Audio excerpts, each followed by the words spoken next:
내가 죽게 대하여 귀로 듣기만 하였사오나 이제는 눈으로 주를 배옵나이다. 그러므로 내가 스스로 거두어드리고 티끌과 재 가운데에서 회개하나이다. 새벽을 깨우는 거룩한 기도자 여러분, 하나님 말씀의 진리의 즐거움들이 매일 새로워 우리의 작은 머리로 이해하기 어려운 푸조리와 모순과 악인의 번영과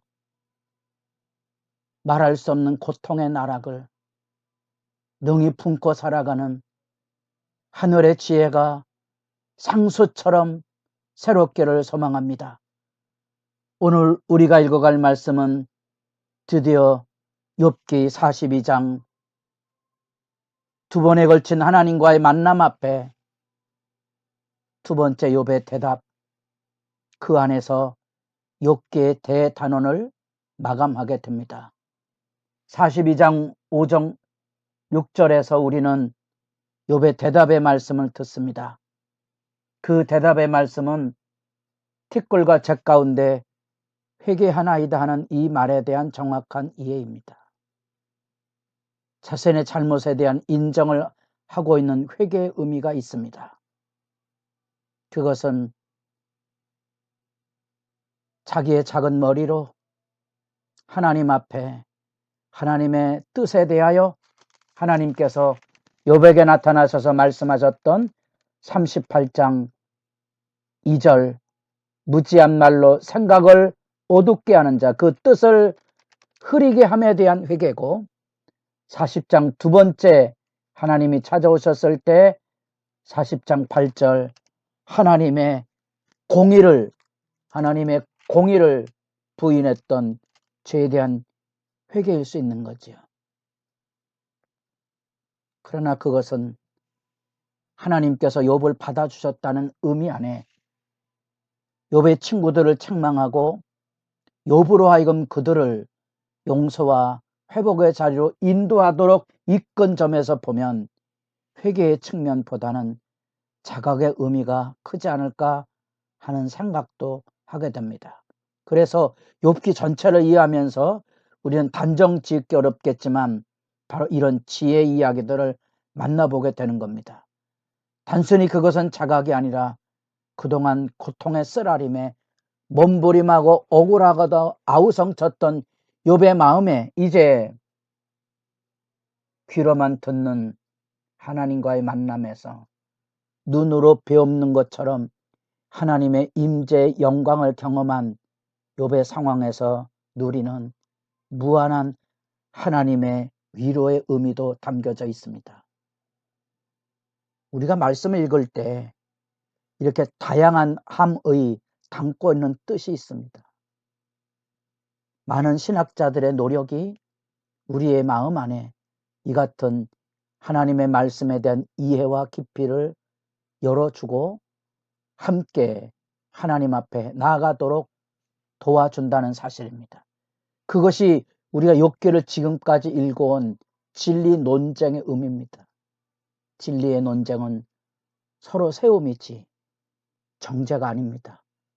시시비비의 정의만이, 공의만이, 내 뜻만이 옳은 게 아니라는 사실을 인정해야만, 정직해야만 우리가 우리의 작은 머리로 이해할 수 없는 고난과 아픔과 심지어 나와 생각이 다른 사람들을 품에 안고 갈 수 있는 여유가 생깁니다. 그것을 은혜의 질서라고 말할 수 있습니다. 자연에 하나님께서 담아주신 놀라운 권세와 능력은 하나님께서 세상을 다스리는 공의의 질서가 살아있지만, 그러나 세상은 공의로 다 이해할 수 없는 죄의 집의 현실이 있다는 사실을 기억하시면 하나님께서 38장부터 여기 42장 6절까지 두 번에 걸쳐서 욥을 불러 세울 때에 천지를 창조하시고 만물을 다스릴 때 첫 번째 동물 기억하시겠습니까? 야생이지요. 야생에는 시시비비가 없습니다. 거기에는 공의가 나타나 있지 않습니다. 거기에는 그 모든 생명을 품고 다스리시는 하나님의 풍요로움만 있습니다. 두 번째, 베목과 리워야단이 나옵니다. 고대 사회에서 신의 공포를 느끼게 하는 적대 세력이죠. 무자비한 하마와 악어로 상징이 되는 당대 현실 앞에 사람들은 꼼짝 못하고 벌벌 떨며 하나님 앞에서는 따따붙다 되는 이 엄청난 비극을 아십니까? 세상의 권력 앞에, 불의 앞에 침묵하고 꼬리를 내리던 사람들이 자기 이권이나 권력이나 자존심 문제에 대해서는 교회당 안에까지 들어와서 따지고 분쟁하고 다투는 일들이 얼마나 망둥이 같은 일인가를 여러분, 이 베못과 리워야단이 주는 메시지라는 것을 아십니까? 41장 11절에서 누가 먼저 내게 주고 나로 하여금 갖게 하겠느냐. 온천에 있는 것은 다 내 것입니다. 이 리워야단의 머리를 박살내서 음식물로 주시는 하나님의 영광 앞에 서지 못하는 인간의 무지함, 어리석음. 그래서 하나님 앞에 이렇게 이 지혜라는 것은 욥기의 말씀을 마감하며 재차 강조하지만 누군가에게 여러분은 따뜻함이었습니까? 그것이 지혜를 품고 가는 은혜의 질서, 선악의 12일가에는 자연의 공의의 질서에 덧입혀진 은혜의 질서가 바로 거기에 있습니다. 주님의 십자가가 은혜의 질서를 여는 길잡이입니다. 우리는 비로소 원수들까지도 내가 품고 살아야 될 이유가 있음을 거기서 만납니다. 욥을 통하여 배우는 지혜와 진실의 외침이고요.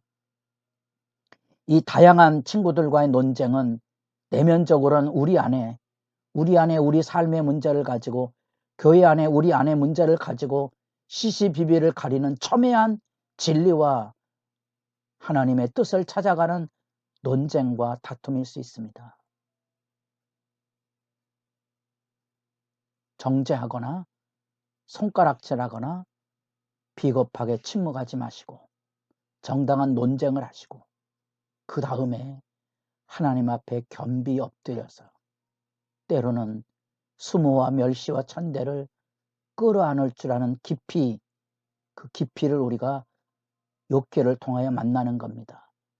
이게 부부간에도 교회 안에도 마찬가지고요. 세상을 살아가는 교회의 은혜의 등불일 수도 있다는 겁니다. 그 안에서 욥은 그 얘기를 합니다. 듣기도 하고 뵙기도 하는. 그래서 하나님께서 이 욥을 통하여 친구들을 품에 안도록 친구들에게 하나님께서 일깨워 주십니다. 내 종 욥의 말같이 옳지 못함이니라.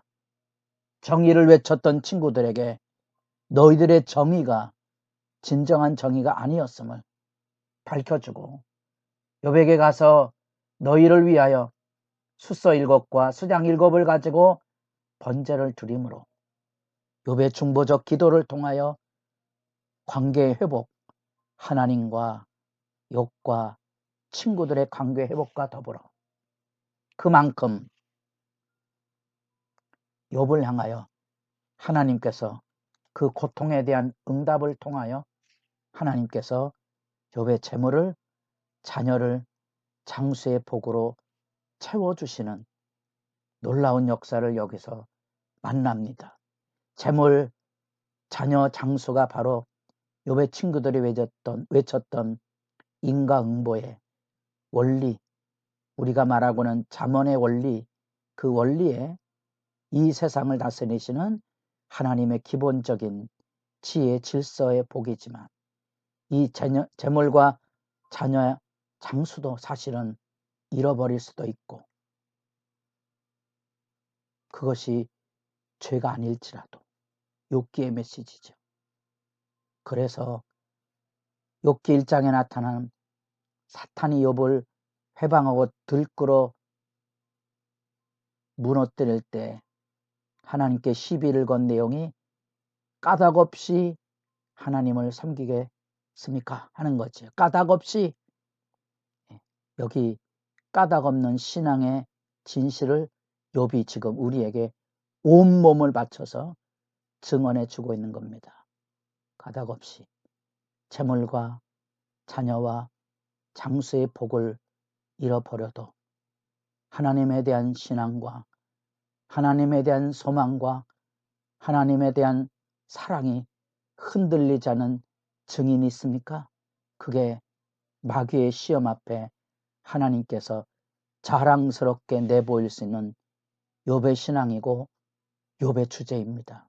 우리에게 그것이 은혜의 질서로서만 열려진다는 사실을 기억하게 됩니다. 하나님 앞에 욥기를 통하여 그 긴 여정 안에 만났던 하나님의 안아주심을 통한 그 모든 삶의 시시비비가 가려지고 잃어버렸던 고통과 아픔이 해소되고 이제 놀랍게도 이제 내가 눈으로 주를 배웁는다는 은혜의 만극한 부음이 고단한 삶의 자리 안에 새벽을 깨우는 욥기의 여정 안에 여러분도 믿음의 복된 승리의 찬양으로 영광이 충만하기를 진실로 바라며 그 안에 담겨져 있는 이해할 수 없지만 고난과 시련을 통하여 그 신비의 틈새로 부어주시는 놀라운 은혜의 회복이 매일의 일상 안에 충만히 나타날 수 있기를 소망합니다.